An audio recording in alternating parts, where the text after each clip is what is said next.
Meet the editors. Maoist ബന്ധം ആരോപിച്ചുള്ള കേസിൽ ദില്ലി സർവകലാശാല മുൻ പ്രൊഫസർ GN സായിബാബ ജയിൽ മോചിതനായി. കുറ്റവിമുക്തനാക്കിയുള്ള ബോംബെ ഹൈക്കോടതി ഉത്തരവ് വന്ന 2 ദിവസത്തിനു ശേഷമാണ് സായിബാബ നാഗ്പൂർ സെൻട്രൽ ജയിലിൽ നിന്നും പുറത്തിറങ്ങുന്നത്. നിരോധിത സംഘടനയുമായി ബന്ധമുണ്ടെന്നാരോപിച്ച് അറസ്റ്റ് ചെയ്ത സായിബാബ 2014 മുതൽക്ക് 2017 വരെ ജയിൽവാസം അനുഭവിച്ചു. പിന്നീട് ജാമ്യം ലഭിച്ചെങ്കിലും വിചാരണ കോടതി കുറ്റക്കാരനെന്ന് കണ്ടെത്തിയതിനെ തുടർന്ന് 2017 മുതൽ വീണ്ടും ജയിലിലായിരുന്നു. UAPA നിയമത്തിലെ വ്യവസ്ഥ പാലിച്ചല്ല വിചാരണ കോടതി നടപടികളെന്ന് വിലയിരുത്തിയാണ് ബോംബെ ഹൈക്കോടതി സായിബാബയെ ഇപ്പോൾ കുറ്റവിമുക്തനാക്കിയത്. ഒടുവിൽ നീതിയോ എന്നതാണ് ചോദ്യം.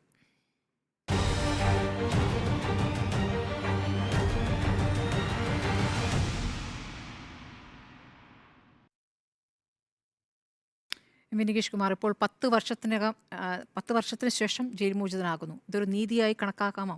തീർച്ചയായും അല്ല. 2014 സായിബാബ അടക്കമുള്ളവരെ അറസ്റ്റ് ചെയ്തിട്ടുള്ളത്.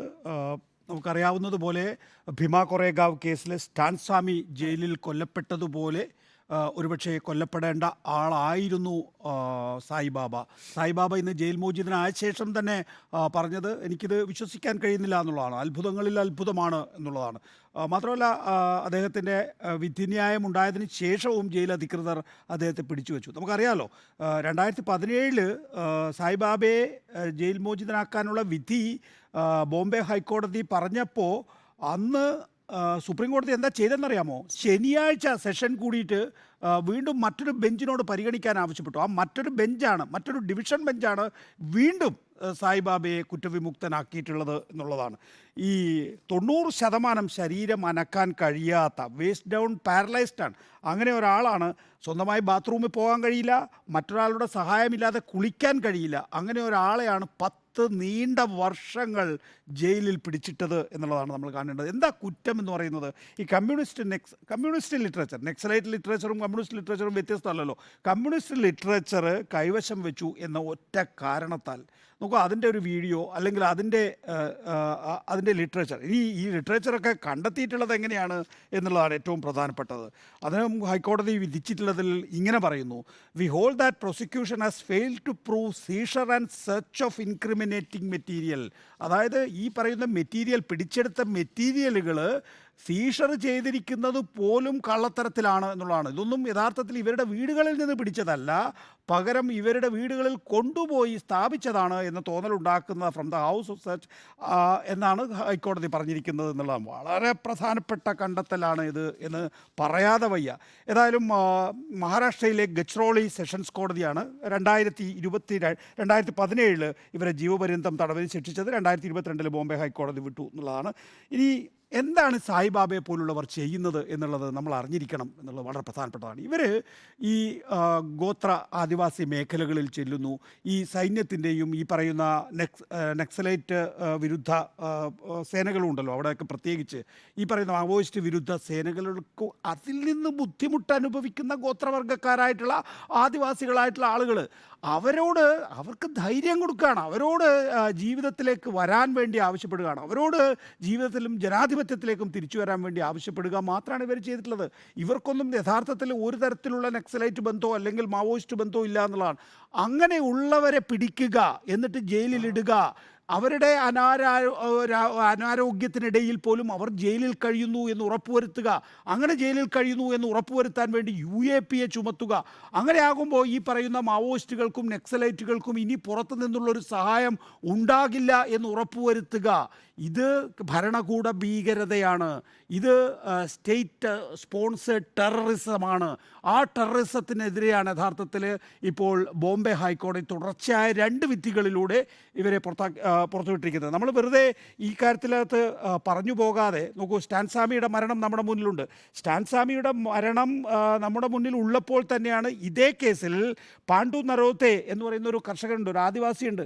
അയാൾ പന്നിപ്പനി വന്ന് ഈ ജയിലിൽ വെച്ച് 2 വർഷം മുമ്പ് മരിക്കുകയാണ് ചെയ്യുന്നത്. എന്താ സംഭവിച്ചതെന്നറിയാമോ?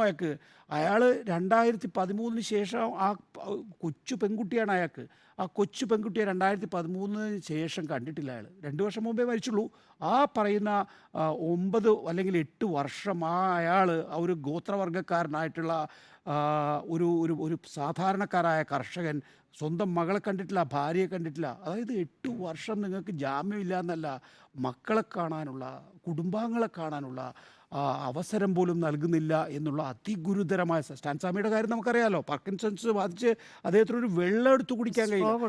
അവസാനത്തെ സ്ട്രോ കൊടുത്തില്ല. കൊടുത്തില്ല. അവസാനത്തെ കോടതിയുടെ അപ്പിയറൻസിൽ അദ്ദേഹം പറഞ്ഞ ഒറ്റക്കാര്യമുള്ളൂ, എനിക്കൊന്നും വേണ്ട, എനിക്ക് ജയിലിൻ്റെ പുറത്ത് പോയാൽ മതി എന്നുള്ളതാണ്. പുറത്ത് വിട്ടില്ല. സ്റ്റാൻസാമിയെ ജയിലിലിട്ട് കൊന്നു നമ്മുടെ ഭരണകൂടം. ഇപ്പോൾ സായിബാബയുടെ കാര്യത്തിൽ കോടതി ഇടപെടൽ കൊണ്ട് അദ്ദേഹത്തിന് ജയിലിൽ മരിക്കേണ്ടി വന്നിട്ടില്ല എന്നുള്ളതാണ്. അതെ.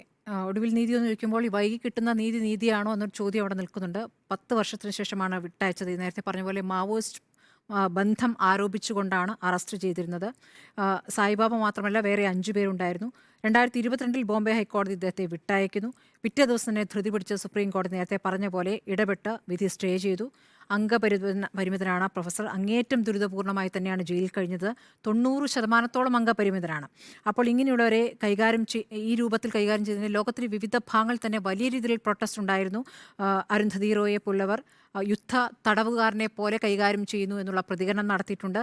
UAPA ചുമത്തിയാൽ എത്ര നാൾ വേണമെങ്കിലും തടവിൽ വെക്കാമെന്നുള്ള ഈ ക്രൂര വ്യവസ്ഥ അത് തന്നെയാണ് ഇവിടെയും പ്രശ്നമായിട്ടുള്ളത്.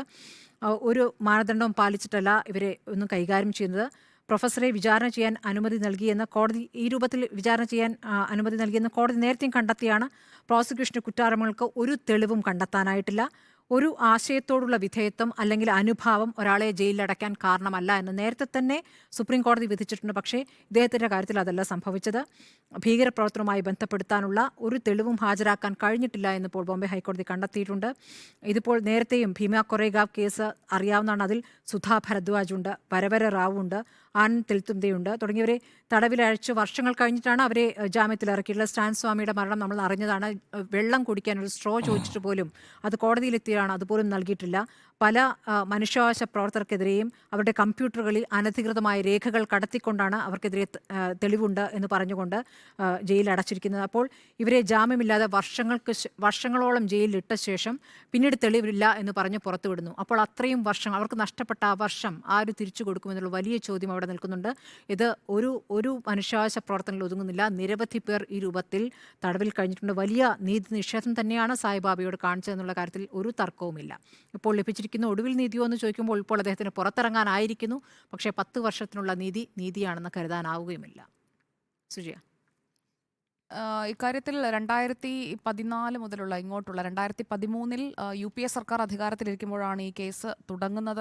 UPA സർക്കാരിൻ്റെ കാലത്താണ് ഈ മഹാരാഷ്ട്ര സർക്കാരും NIAയും അന്വേഷണം ആരംഭിക്കുന്നത്. 2013 മുതൽ ഇങ്ങോട്ട് എടുത്തു നോക്കിക്കഴിഞ്ഞാൽ ഒരു ഘട്ടത്തിലും എന്താണിവർ ചെയ്ത തെറ്റ് എന്ന് കൃത്യമായി സ്ഥാപിക്കാൻ കഴിയില്ല എന്ന് മനസ്സിലാക്കിയിട്ട് മാവോയിസ്റ്റ് ബന്ധം ആരോപിക്കുകയാണ്. 10 വർഷം മാവോയിസ്റ്റ് ചാപ്പകുത്തി കിടക്കുകയായിരുന്നു എന്നുള്ളതാണ് ഇതിൽ ഏറ്റവും പ്രധാനപ്പെട്ട കാര്യം. ഡൽഹി സർവകലാശാലയിൽ ഇംഗ്ലീഷ് പ്രൊഫസറാണ് അദ്ദേഹം. ഈ വീൽ ചെയർ ബൗണ്ടായ ഒരു മനുഷ്യൻ. അതുപോലെ തന്നെ ഈ ജയിലിൽ നിന്ന് എഴുതിയ പുസ്തകങ്ങൾ, ഏറ്റവും ഒടുവിൽ എഴുതിയ കുറിപ്പുകൾ, അത് ഏറെ ശ്രദ്ധയാകർഷിച്ചതാണ്, ചർച്ചയായതുമാണ്. Why do you fear my way so much? എൻ്റെ വഴിയെ നിങ്ങൾ എന്തിനാണ് ഇത്ര ഭയപ്പെടുന്നത്? അപ്പോൾ ആ വഴിയെ ഭയപ്പെട്ടിരുന്നു എന്ന് തന്നെ വേണം മനസ്സിലാക്കാൻ. അദ്ദേഹം ജയിലിൽ നിന്ന് എഴുതിയ കവിതകളും കത്തുകളും എല്ലാം ചേർത്തിട്ടുള്ളൊരു സമാഹാരം ഇറങ്ങിയിട്ടുണ്ട്. അതിൽ ഈ അനുഭവങ്ങൾ അത് എത്രത്തോളം വേദനിപ്പിക്കുന്നതാണെന്നത് വായിച്ചു നോക്കിയാൽ മനസ്സിലാക്കാൻ കഴിയുന്നതാണ്. അപ്പോൾ ഈ റവല്യൂഷണറി ഡെമോക്രാറ്റിക് ഫ്രണ്ട് ഈ സംഘടനയുമായി ഇദ്ദേഹത്തിനുള്ള പങ്കാളിത്തം, അതാണ് അവിടെ പ്രധാനമായും ആരോപിച്ചത്. 7 പേർ, GN സായിബാബ അടക്കം 7 പേരെയാണ് അന്ന് അറസ്റ്റ് ചെയ്യുന്നത്. ഇക്കാര്യത്തിൽ ആദിവാസി വിഭാഗങ്ങൾക്കെതിരെ നടത്തിയ ഓപ്പറേഷൻ ഗ്രീൻ ഹണ്ട്, ആ ഒരു അതിക്രമത്തിനെതിരെ പ്രതിഷേധിക്കുന്നതോടുകൂടിയാണ് GN സായിബാബ ഈ ലൈം ലൈറ്റിലേക്ക് വരുന്നത്, അല്ലെങ്കിൽ അദ്ദേഹത്തിനെതിരെയുള്ള അന്വേഷണത്തിലേക്ക് കടക്കാനായിട്ടുള്ള ഫസ്റ്റ് മൂവ് ഉണ്ടാകുന്നത് അപ്പോഴാണ്. അതിൽ ഈ CPI മാവോയിസ്റ്റ് അത് നിരോധിത സംഘടനയാണ് എന്ന് പറഞ്ഞുകൊണ്ട് ഈ റിക്രൂട്ട്മെൻറ്റ് നടത്തുന്നു. JNUവിലേക്കും ഡൽഹി യൂണിവേഴ്സിറ്റിയിലേക്കുമുള്ള അവിടെ എത്തുന്ന വിദ്യാർത്ഥികളെയൊക്കെ മാവോയിസ്റ്റുകളാക്കി മാറ്റുന്നതിനായി പണിയെടുക്കുന്ന പ്രൊഫസർ, അങ്ങനെയാണ് GN സായിബാബയെ അന്ന് വിശേഷിപ്പിച്ചതും. അന്നത്തെ മാധ്യമങ്ങളിലൊക്കെ ഈ അറസ്റ്റിൻ്റെ സമയത്തൊക്കെ വന്ന വാർത്തകളിലൊക്കെ അങ്ങനെയായിരുന്നു ഉണ്ടായിരുന്നത്. ഇതിൽ ആദ്യം അറസ്റ്റ് ചെയ്യുന്നത് JNUവിൻ്റെ ഒരു മുൻ സ്റ്റുഡൻറ്റിനെയാണ്. ആ സ്റ്റുഡൻറ്റിൽ നിന്നാണ് സായിബാബയിലേക്ക് എത്തുന്നത്. അന്ന് ഹേം മിശ്ര എന്ന് പറയുന്ന ആ സ്റ്റുഡൻറ്റിനെ ആദ്യം അറസ്റ്റ് ചെയ്യുന്നു. ഹേം മിശ്ര പക്ഷേ ഒരു ആക്ടിവിസ്റ്റ് ആയിരുന്നു. അത് കൃത്യമായിട്ട് അവർക്ക് പ്രൂവ് ചെയ്യാൻ കഴിയുന്നു. അതിനുശേഷമാണ് സായിബാബയുടെ വീട്ടിലേക്ക് വരുന്നത്. നേരത്തെ മാഡം സൂചിപ്പിച്ചതുപോലെയുള്ള റെയ്ഡ് നടക്കുന്നത്. ഹേം മിശ്രയുടെ കയ്യിൽ നിന്ന് കിട്ടിയ മൈക്രോ ചിപ്പ് ഇത് സായിബാബ കൊടുത്തതാണ് എന്ന് പറഞ്ഞാണ് ഈ കണക്ഷൻ അവരവിടെ എസ്റ്റാബ്ലിഷ് ചെയ്യുന്നത്. ഈ റെയ്ഡ് കഴിഞ്ഞതിന് ശേഷമാണ് വലിയ രീതിയിലുള്ള പ്രതിഷേധം വരുന്നു. സർക്കാരിൻ്റെയും പോലീസ് നടപടിയും ഒക്കെ വിമർശിച്ചുകൊണ്ട് അന്ന് അരുന്ധതി റോയ് അടക്കമുള്ള ചുരുക്കം ചിലർ മാത്രമാണ് ഇതിനെതിരെ ശക്തമായി ശബ്ദമുയർത്തിയത് എന്നതുകൂടി നമ്മൾ കാണേണ്ടതുണ്ട്. ഈ 10 വർഷത്തെ നീതി നിഷേധം എന്ന് പറയുമ്പോൾ ആ നീതി നിഷേധിക്കപ്പെട്ടു എന്ന് പറയാൻ എത്ര പേർ തയ്യാറായി എന്നതും പ്രധാനപ്പെട്ട ഒരു കാര്യമാണ്. ഈ ഓപ്പറേഷൻ ഗ്രീൻ ഹണ്ടിനെതിരെയുള്ള സംഘടനകളിലെ സായിബാബയുടെ പ്രവർത്തനം അത് സംബന്ധിച്ചുള്ള കുറേ കാര്യങ്ങളൊക്കെ ഈ അന്വേഷണ സംഘത്തിന് കിട്ടി എന്നുള്ളതാണ് അദ്ദേഹത്തിന് എതിരായി മാറിയത്. അതിനുശേഷമാണ് നേരത്തെ സാർ സൂചിപ്പിച്ചതുപോലെയുള്ള വകുപ്പുകൾ UAPA 13, 18 അടക്കമുള്ള വകുപ്പുകൾ. മാധ്യമപ്രവർത്തകരും ഇക്കാര്യത്തിൽ പ്രതികളാകുന്ന സാഹചര്യം നമ്മൾ കണ്ടു. പ്രശാന്ത് റാഹി അടക്കമുള്ള മാധ്യമപ്രവർത്തകരും ഈ കേസിൽ പ്രതികളായവരാണ്. അതിൽ ഈ മാവോയിസ്റ്റ് അനുകൂല ലഘുലേഖ, ഒപ്പം ദേശവിരുദ്ധ കണ്ടന്റ്, ദേശവിരുദ്ധമെന്ന് കരുതുന്ന കണ്ടന്റ്, അത് ഇലക്ട്രോണിക് സാമഗ്രികളുണ്ട്, ലഘുലേഖകളുണ്ട്, അതൊക്കെ പിടിച്ചെടുത്തു എന്നുള്ളതായിരുന്നു പ്രോസിക്യൂഷൻ പ്രധാനമായും പറഞ്ഞ കാര്യങ്ങൾ. പിന്നെ ഈ നക്സലൈറ്റുകൾക്ക്, അബ്ദുസ് സമദ് എന്ന് പറയുന്ന വനമേഖലയിലെ നക്സലൈറ്റുകൾക്ക് അവർക്ക് ഈ മൈക്രോ ചിപ്പുകൾ കൈമാറി, അതുപോലെ തന്നെ 16 GB മെമ്മറി കാർഡ് സായിബാബ കൈമാറി. അങ്ങനെയുള്ള കുറേ കാര്യങ്ങളാണ് അന്ന് അവർക്ക് സ്ഥാപിക്കാൻ കഴിഞ്ഞത്. ഇക്കാര്യത്തിൽ ഈ നേരത്തെ സൂചിപ്പിച്ചതുപോലെ ഇതിൽ പാണ്ഡു പൊര നറേത്തെ അത് ജയിലിൽ വെച്ചാണ് 2022 ജയിലിൽ വെച്ചാണ് മരിക്കുന്നത്. പിന്നീട് ഈ കേസിൻ്റെ വിധി വന്നതിന് ശേഷം നടത്തിയിട്ടുള്ള നീക്കങ്ങൾ, അവിടെയാണ് ഇതിൻ്റെ ഒരു പൊളിറ്റിക്സ് വരുന്നതെന്നാണ് ഞാൻ കരുതുന്നത്. കാരണം പുറത്തിറങ്ങരുത് എന്നൊരു ശാഠ്യമുള്ളതുപോലെയുള്ള ഒരു പ്രവർത്തനം ആ ഘട്ടത്തിൽ നമുക്ക് കൃത്യമായിട്ട് മനസ്സിലാക്കാൻ കഴിയും.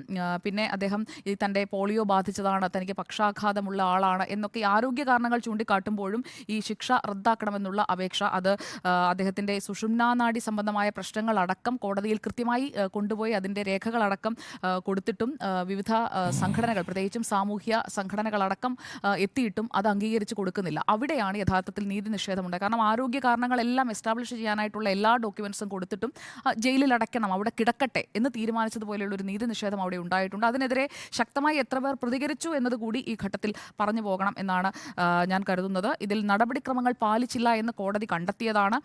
അതിനുശേഷം പിന്നീട് മഹാരാഷ്ട്ര സർക്കാർ അടിയന്തര ഹർജിയുമായി പോവുകയാണ്. അതിനുശേഷം ബോംബെ ഹൈക്കോടതി വിധി വരുന്നു, അതിനെതിരെ സുപ്രീം കോടതിയിലേക്ക് പോകുന്നു. അങ്ങനെ ഈ പറയുന്ന രീതിയിൽ ഒരു കോടതി നടപടികളിലേക്ക് പോലും ഒരു സർക്കാർ രാഷ്ട്രീയ ലക്ഷ്യത്തോടെ പോകുന്ന ഒരു ഘട്ടം ഇതിലുണ്ടായിട്ടുണ്ട്. അതുകൊണ്ട് ഇക്കാര്യത്തിൽ എനിക്ക് കൃത്യമായ ഒരു സ്റ്റാൻഡ് ഉള്ളത്, ഇതിൽ ഈ 10 വർഷമെന്ന് പറയുന്നത് ഒരു പ്രൊഫസറാണ്. ആ പ്രൊഫസർ എത്രയോ വിദ്യാർത്ഥികൾക്ക് വിദ്യ പകർന്നു കൊടുക്കേണ്ട ഒരു പ്രൊഫസറാണ്. അപ്പോൾ കൃത്യമായി എസ്റ്റാബ്ലിഷ് ചെയ്യാൻ കഴിയാതെ ചില കാരണങ്ങളാൽ ജയിലിൽ അടയ്ക്കുകയും ക്രൂരമായി ഒരു അദ്ദേഹത്തിൻ്റെ പുസ്തകത്തിൽ തന്നെ അദ്ദേഹം പറയുന്നുണ്ട്, അതായത് പുറത്തെ വെളിച്ചത്തെക്കുറിച്ച് പറയുന്നുണ്ട്. പിന്നെ ഈ വരുന്ന ജയിൽ വാർഡ്, ആ വാർഡനെ കാണുമ്പോൾ അല്ലെങ്കിൽ ആ വരുന്ന ആളുകളെ കാണുമ്പോൾ ഉണ്ടാകുന്ന അത് മാത്രമാണ് ഒരു ഹ്യൂമൻ കണക്ട് എന്ന് പറയുന്നത്. അപ്പോൾ ഒരു ഹ്യൂമൻ കണക്ട് ഇല്ലാതെ വിദ്യാർത്ഥികളുമായി അത്രയും മിങ്കിൾ ചെയ്തിരുന്ന ഒരു പ്രൊഫസർക്ക് കഴിയേണ്ടി വന്നു എന്നുള്ളത് നീതി നിഷേധം തന്നെയാണ്. ശരി, ഡോക്ടർ അരുൺ. ചുരുക്കി പറഞ്ഞാൽ നമ്മൾ ഒരു വർഷം ഇന്ത്യ മഹാരാജ്യത്ത് 2000 വിചാരണ തടവുകാരാണ് ചികിത്സ കിട്ടാതെ മരിക്കുന്നത്. NCRBയുടെ കണക്കാണ്. അതിലൊരാളാണ് നേരത്തെ നമ്മളിവിടെ സൂചിപ്പിച്ച പണ്ഡു നരേറ്റെ എന്ന് പറയുന്ന ഒരു കർഷകൻ. അയാൾക്ക് അയാളുടെ മകളെ പോലും കാണാൻ കഴിഞ്ഞില്ല. 2020 നമ്മളുടെ ഈ സായിബാബയുടെ അമ്മ മരിക്കുന്നത് ക്യാൻസറിനെ തുടർന്ന്. അന്ന് അമ്മയെ കാണാൻ പോകണമെന്ന് അദ്ദേഹം പറയുന്നുണ്ട്, പക്ഷേ കോടതി അനുവദിച്ചിരുന്നില്ല. അതിനു മുൻപ് രസകരമായൊരു കാര്യമുണ്ട്. അദ്ദേഹത്തിൻ്റെ Y do you fear my way so much എന്ന് പറയുന്നൊരു പോയറ്റ് കളക്ഷൻ ഉണ്ട്. അതിൽ പറയുന്നുണ്ട്, സായിബാബ എന്ന ഡൽഹി യൂണിവേഴ്സിറ്റിയുടെ രാംലാൽ കോളേജിലെ പ്രൊഫസറായിരുന്ന അധ്യാപകൻ പറയുന്നുണ്ട്, എൻ്റെ ഭാര്യയ്ക്കും എനിക്കും ഇടയ്ക്കും തമ്മിലുള്ള ആശയവിനിമയം തെലുങ്ക് ഭാഷയിലായിരുന്നു. എൻ്റെ പ്രണയിനിയോട് എനിക്ക് സംസാരിക്കേണ്ടത് തെലുങ്ക് ഭാഷയിലായിരുന്നു. പക്ഷേ എനിക്ക് നാഗ്പൂർ സെൻട്രൽ ജയിലിൽ അവർ വിധിച്ചത് തെലുങ്ക് ഭാഷയിൽ സംസാരിക്കാൻ പാടില്ല, കത്തെഴുതാൻ പാടില്ല എന്നായിരുന്നു. സെൻസർ ചെയ്യുമായിരുന്നു. ഹിന്ദിയിലോ ഇംഗ്ലീഷിലോ വേണമായിരുന്നു സ്വന്തം ഭാര്യയ്ക്ക് കത്തെഴുതാൻ. പക്ഷെ ഭാര്യയ്ക്ക് മറ്റു ഭാഷകൾ അറിയുകയുമില്ല, തെലുങ്ക് മാത്രമേ അറിയുകയുള്ളൂ. അങ്ങനെ ക്രൂരമായി വിചാരണ തടങ്കലിൽ ശിക്ഷിക്കപ്പെട്ട് പിന്നീട് ഒടുവിൽ 2022 ഹൈക്കോടതി ഉത്തരവിലൂടെ പുറത്താക്കുമ്പോഴും ആ ഹൈക്കോടതി ഉത്തരവിനെതിരെ ചരിത്രത്തിലാദ്യമായി ഒരു ന്യൂ നോർമൽ എന്നൊക്കെയാണ് മദൻ ബി ലോക്കർ അടക്കമുള്ളവർ വിശേഷിപ്പിച്ചത്. അതാണ് സുപ്രീം കോടതി അന്ന് തിടുക്കപ്പെട്ട് പുറത്തുവിട്ട ഒരാളെ ജയിലിലടയ്ക്കാൻ സുപ്രീം കോടതി കാണിച്ച തിടുക്കം. ഇതെല്ലാം സൂചിപ്പിക്കുന്നത് നമ്മളുടെ ഭരണകൂടത്തിൻ്റെ ഭീകരതയെ എന്നുള്ളത് നമ്മൾ സങ്കല്പിക്കാവുന്നതിലും അപ്പുറമാണ്. പോർട്ടയിൽ, മോക്കയിൽ, ടാഡയിൽ, ദാ ഇപ്പോൾ വന്നിരിക്കുന്ന UAPAയിൽ. ഇത് ഏതെങ്കിലും തരത്തിൽ കേന്ദ്ര സർക്കാരിനെതിരെ മാത്രമല്ല. കൺവിക്ഷൻ റേറ്റ് നോക്കൂ. 2016 മുതൽ 2023 വരെയുള്ള കേസുകളിൽ മൊത്തം ചാർജ് ഷീറ്റ് ചെയ്ത കേസുകളിൽ 2.2% മാത്രമാണ് UAPA ശിക്ഷിക്കപ്പെട്ടിരിക്കുന്നത്. അതിൽ പല കേസുകളിലും ദാ ഇവിടെ ഈ കേസിന്റെ വിചാരണ വേളയിൽ പറയുന്നൊരു കാര്യമുണ്ട്. നാഷണൽ സെക്യൂരിറ്റിയുടെ ബലിക്കല്ലിൽ നിങ്ങൾ നിയമത്തിന്റെ നടപടിക്രമങ്ങൾ മറന്നുപോയി എന്നാണ് ഹൈക്കോടതിയുടെ ഡിവിഷൻ ബെഞ്ച് ഈ വിധിന്യായത്തിൽ എഴുതി വച്ചിരിക്കുന്നത്. കൃത്രിമമായിട്ട് രേഖകൾ സൃഷ്ടിച്ചു. റോണ വിൽസന്റെ ലാപ്ടോപ്പിലേക്ക് എന്താണ് മാൽവെയറുകൾ തിരികെ കയറ്റുകയാണ്. അതേപോലെയാണ് സായിബാബയുടെ കാര്യത്തിലും സംഭവിച്ചിരിക്കുന്നത്. 10% മാത്രം ചലനശേഷിയുള്ള ഒരു മനുഷ്യനായിരുന്നില്ലേ? ഒരു ഭരണകൂടം എങ്ങനെയാണ് ഇത്രയും കാലം ഈ മനുഷ്യനെ വേട്ടയാടിയത്? ഇതാണ് ഭരണകൂട ഭീകരത എന്ന് പറയുന്നത്. ഇത് സംഭവിക്കുന്നത് കേന്ദ്രത്തിൽ മാത്രമല്ല, സംസ്ഥാനത്തിലും സംഭവിക്കും. അലൻ താഹിയുടെ കാര്യത്തിൽ UAPA ചുമത്തുമ്പോൾ ഈ സർക്കാരിന് ഇല്ലാതെ പോയതും അതാണ്. അപ്പോൾ അധികാരത്തിൻ്റെ ഗർവിൽ സംഭവിക്കുന്നതാണ്. അത് UAPAയുടെ പ്രൊവിഷനിൽ സംഭവിച്ച ഒരു പ്രധാനപ്പെട്ട കാര്യം കൂടിയാണ്. അപ്പോൾ തീർച്ചയായും അത് വൈകിയെത്തിയ നീതിയാണ് സായിബാബയ്ക്ക് എന്ന കാര്യത്തിൽ സംശയമില്ല. പക്ഷേ ഇതുകൊണ്ട് നീതി തീരുന്നില്ല. ഞാൻ സൂചിപ്പിച്ചതുപോലെ വിചാരണ തടവുകാർ ഇപ്പോഴും UAPAയുടെ പേരിൽ ഇന്ത്യയിലെ വിവിധ ജയിലുകളിൽ കഴിയുന്നുണ്ട്. അവരിൽ 2000 പേര് ജീവൻ നഷ്ടപ്പെടുന്നുണ്ട് പ്രതിവർഷം എന്നുള്ള കണക്കും നമുക്ക് തള്ളിക്കളയാൻ പറ്റില്ല. ആ കേസിൻ്റെ നാൾ നമ്മൾ പരിശോധിക്കുമ്പോൾ തന്നെ വ്യത്യസ്ത ഘട്ടങ്ങളിലെ നീതി നിഷേധത്തിൻ്റെ കണക്കുകൾ പറയാൻ സാധിക്കും. സമയമില്ലാത്തതുകൊണ്ട് ഞാൻ ചുരുക്കുന്നു. ഒറ്റ വാചകത്തിൽ അത് ഫെയിലിയർ ഓഫ് ജസ്റ്റിസ് എന്ന് പറഞ്ഞത് ഞാനല്ല, ഈ കോടതി വിധിയിൽ തന്നെ കൃത്യമായി രേഖപ്പെടുത്തിയിട്ടുണ്ട്. എന്താണ് സംഭവിച്ചത് 2017 എന്നുള്ളത്? It's A failure of justice. അതിപ്പോൾ തിരികെ കിട്ടിയിരിക്കുന്നു. നീതിയുടെ ചെറിയ വിജയം എന്നാണ് ഞാൻ ഇതിനെ കണക്കാക്കുന്നത്. വെളിച്ചം വരുന്നു. ഇനി തെലുങ്ക് ഭാഷയിൽ സായിബാബയ്ക്ക് ഭാര്യയോട് സംസാരിക്കാം, മകളോട് സംസാരിക്കാം. അത് ജീവിക്കുന്നു എന്നുള്ളത് തന്നെ വലിയ ആശ്വാസകരമായി തോന്നുന്നു. സ്മൃതി, ശരി, ആ നിലയ്ക്ക് നമുക്ക് ആശ്വസിക്കാമെന്ന് തോന്നുന്നു. അദ്ദേഹത്തിന് സമാധാനമായി ഉറങ്ങാനും സാധിക്കട്ടെ. ഒടുവിൽ നീതിയോ എന്ന ചോദ്യത്തിന് ഒടുവിൽ നീതിയെന്ന് 4 പേരും ഒരുപോലെ അഭിപ്രായപ്പെട്ടു.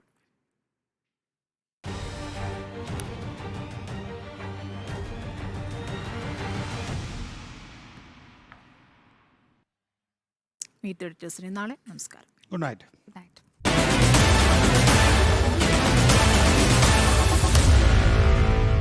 Meet the editors.